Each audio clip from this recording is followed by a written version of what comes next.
Yes, let us move forward that lesson, The March of Mind by S. Radhakrishnan.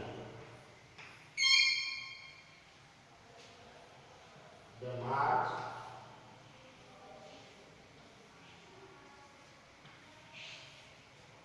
of Mind.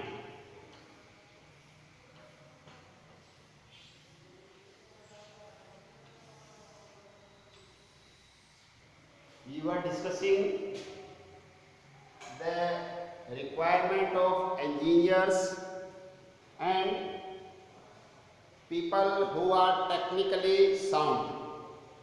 हम उन लोगों की चर्चा कर रहे थे, उन लोगों की डिमांड, किन की डिमांड?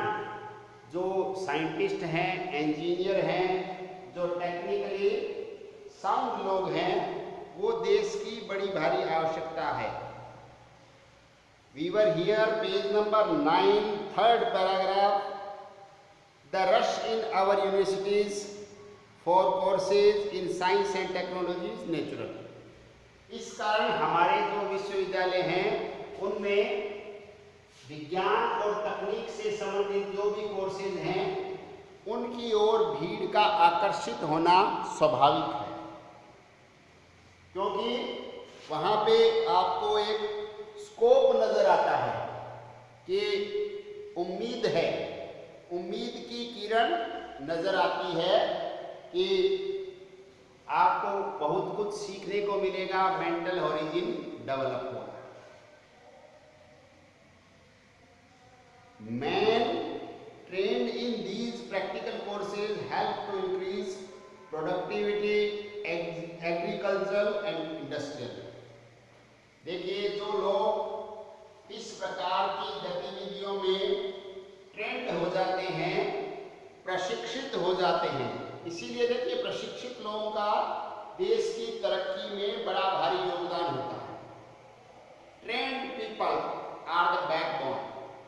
प्रशिक्षित लोग हैं, वो हमारे पूरे देश का मोराल है, वो साउंड करते हैं। देश का मोराल है वो हाई रहता है, बढ़ता है। किनके कारण? ट्रेंड लोगों के कारण।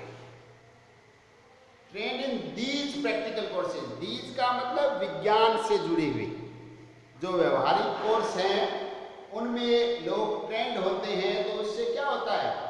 हमारी उत्पादकता बढ़ती है, प्रोडक्टिविटी बढ़ती है। That is the key of development. The measurement of development is measured by productivity.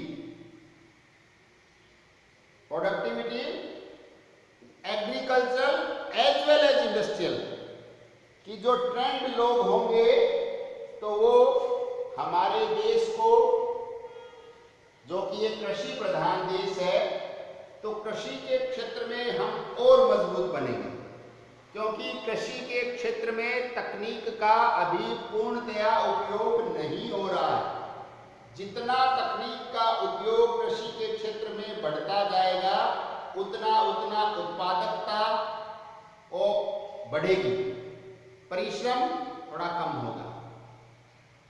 तो तकनीक का उपयोग कृषि के क्षेत्र में करने से हमारी प्रोडक्टिविटी है वो निश्चित रूप से बढ़ेगी। और इंडस्ट्रियल में तो तकनीक का ही उपयोग होता है बहुत ज़्यादा। कोई भी इंडस्ट्री है वो बिना तकनीकी डेवलपमेंट के पॉसिबल ही नहीं है। इसलिए हमें औद्योगिक जगत में अगर तरक्की करनी है तो भी, और कृषि जगत में तरक्की करनी है तो भी, दोनों तरफ तरक्की का मानदंड एक ही है। क्या है? तकनीकी दक्षता प्राप्त लोगों की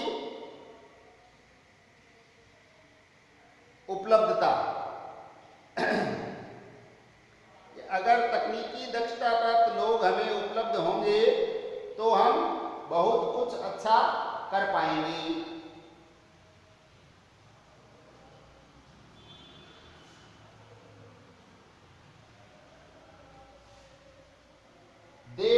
also hope to find employment easily. और इन कोर्सेज में दक्ष हुए लोग एम्प्लॉयमेंट मीन्स रोजगार भी उनको आसानी से उपलब्ध होने की बड़ी भारी संभावना है कि उनको आसानी से रोजगार मिल जाएगा, क्योंकि उनकी बड़ी भारी डिमांड है। हर क्षेत्र में तकनीकी रूप से दक्ष लोगों की बड़ी भारी मांग है। To help the students to earn a living is one of the function of education. अर्थकारिका विद्या, ये देखिए इसमें कोई बुराई नहीं है। सिर्फ अगर रोजगार के लिए ही करते जब तो आप समझे, अध्ययन करें, मनन करें, चिंतन करें, सीखें और साथ ही रोजगार भी प्राप्त करें तो बड़ी अच्छी बात है।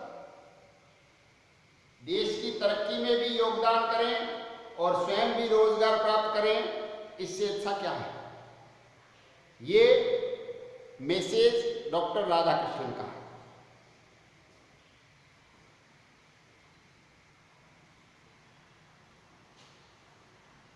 One of the function of education, देखिए आप इस शब्द को भूलना मत, किसको, वन ऑफ द, शिक्षा का एक, सिर्फ यही नहीं है, ये ध्यान में रखना, क्योंकि ज्यादातर लोग यही दिमाग लगाने लग जाते हैं कि पढ़ते किस लिए हैं, नौकरी प्राप्त करने के लिए। नौकरी प्राप्त करना बहुत सारे उद्देश्यों में से एक है। ऐसा नहीं है कि सिर्फ नौकरी के लिए ही हम पढ़ाई करते हैं। शिक्षा अर्जन करने का सबसे प्रमुख उद्देश्य क्या होता है,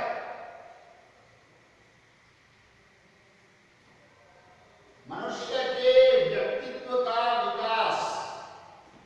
मनुष्य के व्यक्तित्व का विकास ही शिक्षा अर्जन करने का सबसे प्रमुख उद्देश्य है। शिक्षा अर्जित करने का सबसे प्रमुख उद्देश्य क्या है, मनुष्य के व्यक्तित्व का ऑप्टिमम समझे आप, सर्वांगीण विकास। I do not believe that scientific and technological studies are devoid of moral values. देखिए अब जो मैसेज आ रहे हैं वो एक से एक शानदार, पठनीय, चिंतनीय, याद रखने लायक मैसेज है।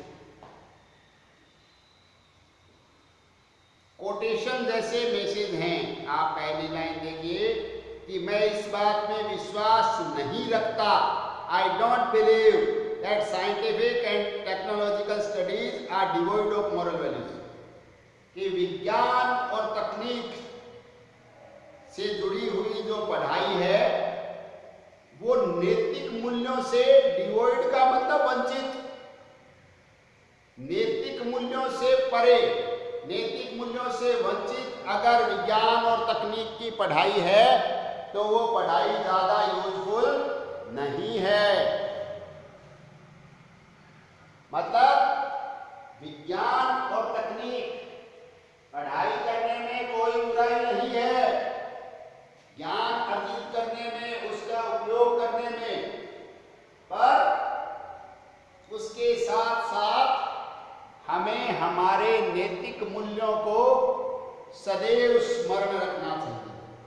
हमें हमारे नैतिक मूल्यों से कभी भी दूर नहीं होना, तभी उस पढ़ाई का हम सही दिशा में सही उपयोग कर पाएंगे।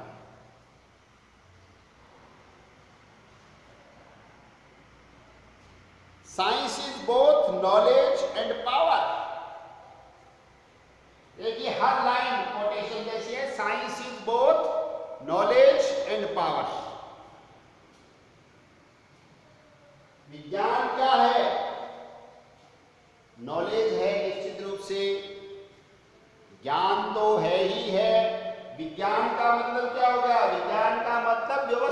विज्ञान, जो सिस्टेमेटिक ज्ञान है वो विज्ञान हो गया। अब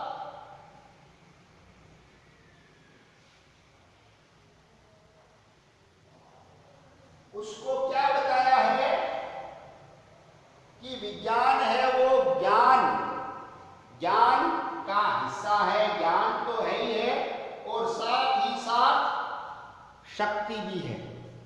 या आप दोनों को एक साथ भी रख सकते हैं। कैसे? One can say knowledge is power.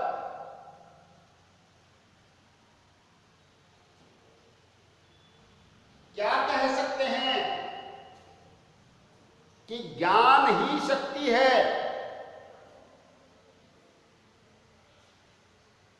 ज्ञान ही शक्ति है। कब? If implemented properly. समझ में आ रहा है? बड़ी महत्वपूर्ण बात है। Knowledge is power if implemented properly. ज्ञान है, विज्ञान है, वो हमें शक्ति प्रदान करता है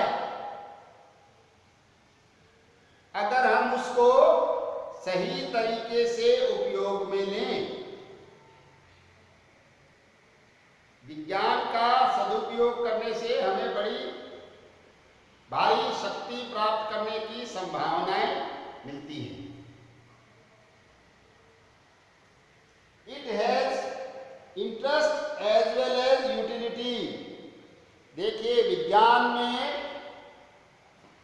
रुचि, क्यों?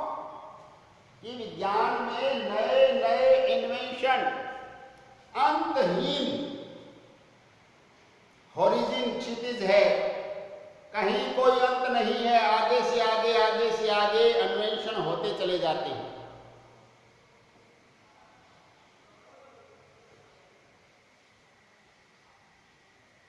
इंटरेस्ट तो हुआ ही हुआ, क्योंकि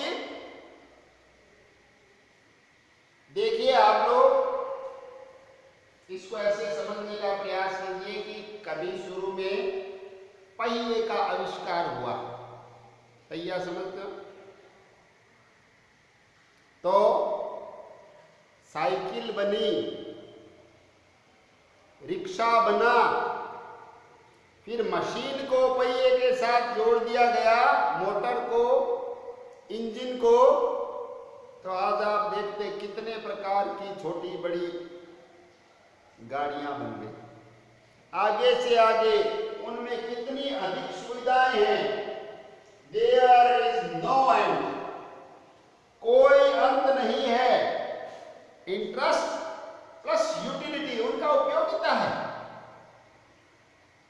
बहुत उपयोगिता है हमारे जीवन में।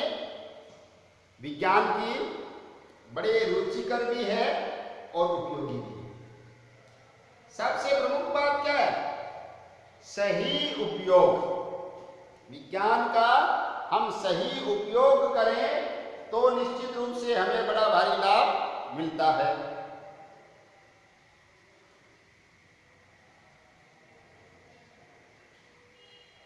It is illuminating as well as fruitful। ये हमें सही पथ प्रदर्शक भी करती है, रोशनी दिखाती है। इल्यूमिनेटिंग का मतलब क्या होता है? रोशनी दिखाकर मार्ग प्रशस्त करना, रोशनी दिखाकर मार्ग प्रशस्त करना इल्यूमिनेटिंग है। और साथ ही साथ फ्रूटफुल, फ्रूटफुल का मतलब क्या होता है? फलदायी, हमें फल भी देने वाली। विज्ञान हमें अच्छे अच्छे फल देती है। इतनी सुविधाओं में हम लोग आज अपना जीवन जी रहे हैं, वो विज्ञान के बिना संभव नहीं था। और जीवन को रोशनी से भर देती है। It demands disciplined devotion to the pursuit of truth. Again, देखिए, बड़े व्यक्ति हैं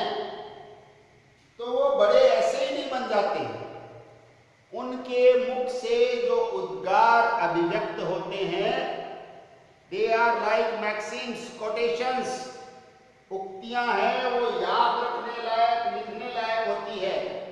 जब भी कोई देश का राष्ट्रपति जैसा पद सुशोभित करता है कि वो जब बोलते हैं, आप देखिए, it demands discipline, devotion to the pursuit of truth, it what study of science.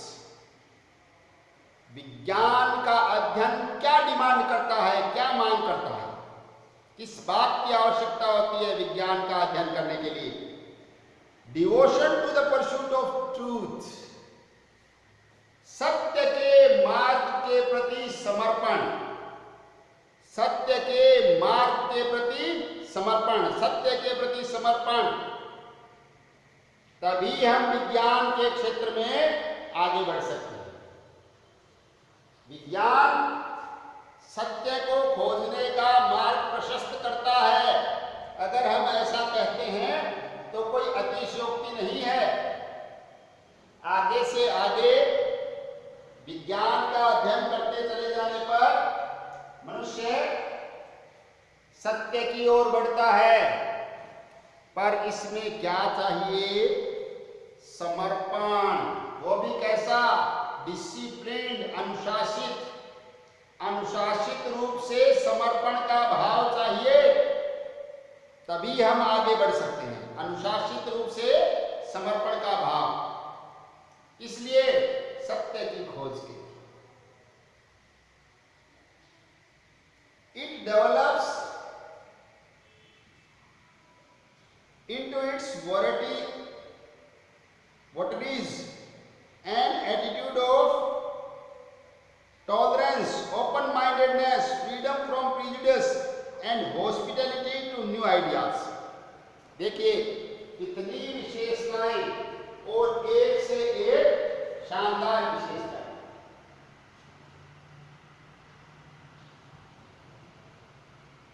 Develop into its votaries an attitude of tolerance। इसका जो भक्त है, इसके प्रति जो समर्पित व्यक्ति है, उसमें किन भावनाओं का विकास करती है विज्ञान? सबसे पहला टॉलरेंस, सहन शक्ति। कठिन से कठिन परिस्थितियों में भी अपना धैर्य बनाए रखना, चीजों को सहन करना और आगे बढ़ने की ओर उन्मुख रहना, आगे बढ़ने की ओर सदैव उन्मुख रहना, यही प्रयास करना विज्ञान हमें सिखाती है।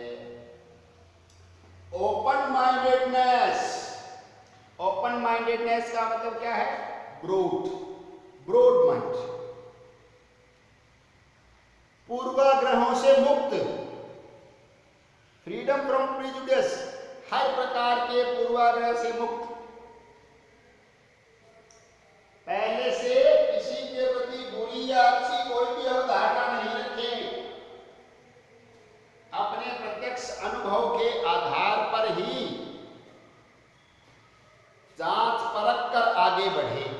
ये वैज्ञानिक दृष्टिकोण कहलाता है। अपने प्रत्यक्ष अनुभव के आधार पर जांच परख कर आगे बढ़ना वैज्ञानिक दृष्टिकोण है। सहनशीलता रखें, अपने दिमाग को, ओपन माइंडेडनेस क्या है? नए नए विचारों के लिए खुला रखें, कभी क्लोज करके न रखें। आप लोगों ने सुन भी रखा होगा, यहाँ पे बड़ी सटीक वो कहावत सिद्ध होती है, mind and parachute, mind and parachute work only when they are opened. Mind and parachute work only when they are opened. अगर पैराशूट बंद रह जाता है तो काम नहीं करेगा, व्यक्ति गिर जाएगा, बड़ा नुकसान हो सकता है। और खुलने के बाद जीवन बचाने वाला होता है, जीवन सेव करता है।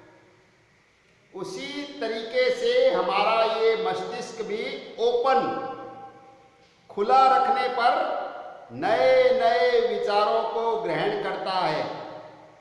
Hospitality to new ideas. देखिए इनकी लैंग्वेज और लैंग्वेज की पकड़ कितनी शानदार है कि नए नए विचारों का हम सत्कार करें, स्वागत करें।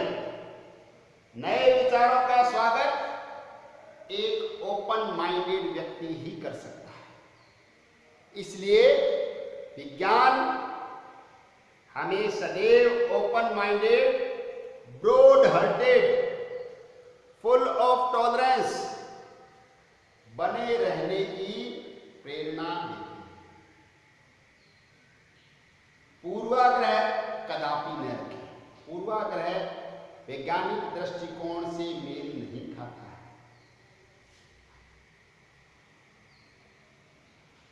Science reveals to us the inexhaustible richness of the world, its unexpectedness, its wonder. देखिए विज्ञान के माध्यम से ही हम ये जो अद्भुत दुनिया है जिसमें हम जी रहे हैं, जिस दुनिया का हम हिस्सा हैं, उसकी जो वंडरफुलनेस है वो विज्ञान ही तो हमारे सामने प्रकट करता है। विज्ञान ही हमें इस दुनिया के अद्भुत रहस्यों से अवगत कराता है। Reveals to us inexhaustible richness। इस धरती पर जो richness is not at all associated with money minded। धरती पर जो richness है उसका 2-5% भी बहुत बड़े भाग्यशाली लोग होते हैं, वो अनुभूत कर पाते हैं। इनएग्जॉस्टिबल लिखा है। इनएग्जॉस्टिबल मीन्स नेवर एंडिंग, कभी न समाप्त होने वाली रिचनेस हमारे चारों तरफ प्रकृति में विद्यमान है। पर उस रिचनेस से अवगत कौन कराएगा, उसको अनुभूत कैसे कर सकते हैं? विज्ञान की सहायता से। ऐसे ऐसे अचंभे इस धरती पर हैं जिनको अभी तक सोचे विज्ञान भी नहीं पहुंच पाया है। विज्ञान जहां पहुंच गया वो हमें जानने में बड़ा समय लगता है, समझने में तीक्ष्ण बुद्धि और परिश्रम करना पड़ता है, पर उसका जो अनुभव है वो यूनिक होता है, अद्भुत होता है। इट्स अनएक्सपेक्टेडनेस। विज्ञान हमें हमारे चारों तरफ घटित होने वाली घटनाओं की जो अनएक्सपेक्टेडनेस है उससे भी अवगत कराता है।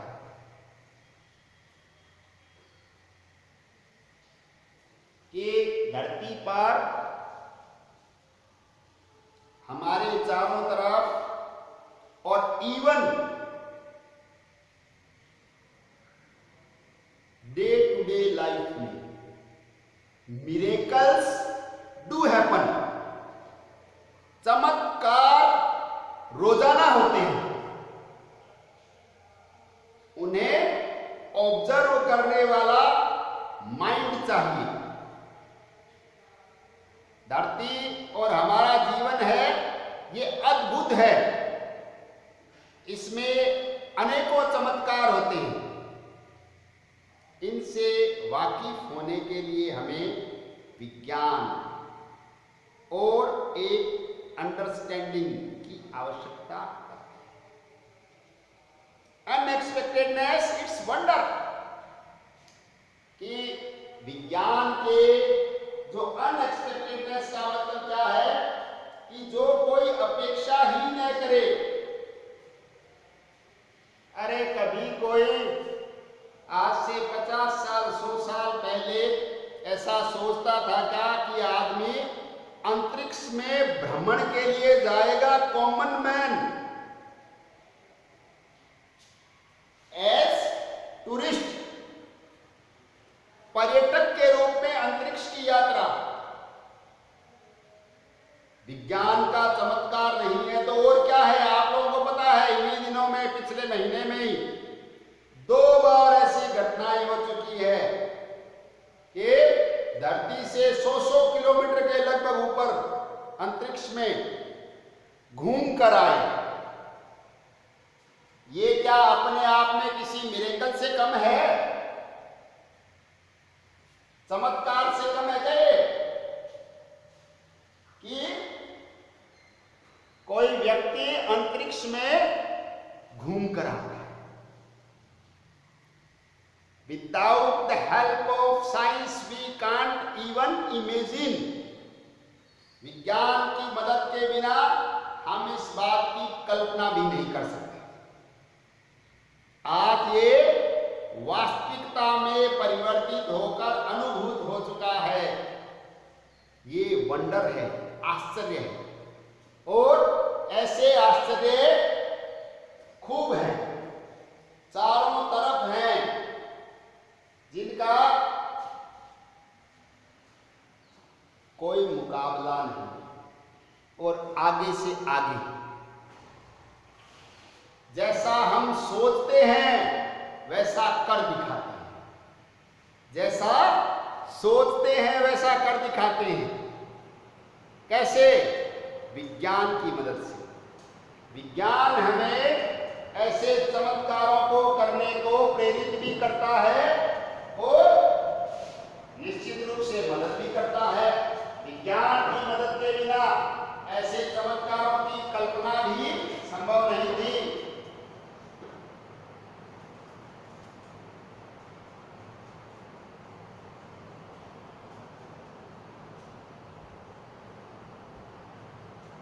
Nevertheless, these qualities are developed by science incidentally and not immediately.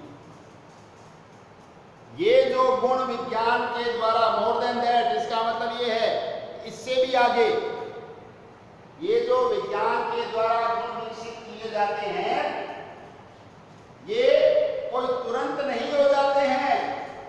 इनमें घटनाओं का, संयोग का, इंसिडेंट्स का बड़ा भारी योगदान होता है। बहुत सारी घटनाएं, जैसे आप लोगों को याद होगा, आप लोगों को पता होगा कि राइट ब्रदर्स ने पक्षियों को उड़ते हुए देखा। That was an incident. और what was there in their imagination? That can we fly like these birds as well? विचार आया तो उस विचार को प्रत्यक्ष रूप मिला। अल्टीमेटली बड़ा परिश्रम किया, खोजे की सतत प्रयास किया, मनुष्य पक्षियों से भी ऊंचा एट विल उड़ने लग गया। ये चमत्कार नहीं है तो और क्या है? विचार आए घटनाओं के स्वरूप, घटनाएं हुई तो विचार आए, विचार आए तो उनको लागू किया गया। हमने अभूतपूर्व तरक्की की। It does not directly deal with the non-intellectual aspects of human nature. It does not deal with the non-intellectual aspects of human nature. It means what? Double negative जब होता है तो उसको पॉजिटिव बना सकते हैं। इस सेंटेंस को देखिए, एग्जाम्पल है डबल निगेटिव का। क्या है? It does not directly deal with non-intellectual aspects of human life. आप इसमें से non हटा दीजिए और इधर does के साथ not हटा दीजिए, तो क्या मिलेगा? It does directly deal with the intellectual aspects of human nature. Non intellectuals के साथ इसकी डीलिंग नहीं है। इसका मतलब क्या है? इसका मतलब ये है कि विज्ञान का जो लेन देन है, आदान प्रदान है, अंडरस्टैंडिंग है, वो किसके साथ है? Intellectual aspects of human life, जीवन के बौद्धिक आयाम, जीवन के बौद्धिक आयामों के साथ विज्ञान प्रत्यक्ष रूप से जुड़ा हुआ। मनुष्य की जो बुद्धि है वो उसको वैज्ञानिक सोच प्रदान करती है। इसलिए इंटेलेक्चुअल्स लोगों के लिए ही है माइंड। नॉन इंटेलेक्चुअल्स के लिए क्या हो गया? जैसे भैंस के आगे बीन बजाएं। अब भैंस के क्या समझ में आएगा? Same thing. तो जो इंटेलेक्चुअल एस्पेक्ट्स है वो नॉन इंटेलेक्चुअल्स के कैसे समझ में आएंगे? और इंटेलेक्चुअल एस्पेक्ट्स को डेवलप करने के लिए ही तो ये सारी मशक्कत की जाती है कि दिमाग खुले, मेंटल हॉरिजन डेवलप हो, इंटेलेक्चुअल एस्पेक्ट्स की प्रगति हो।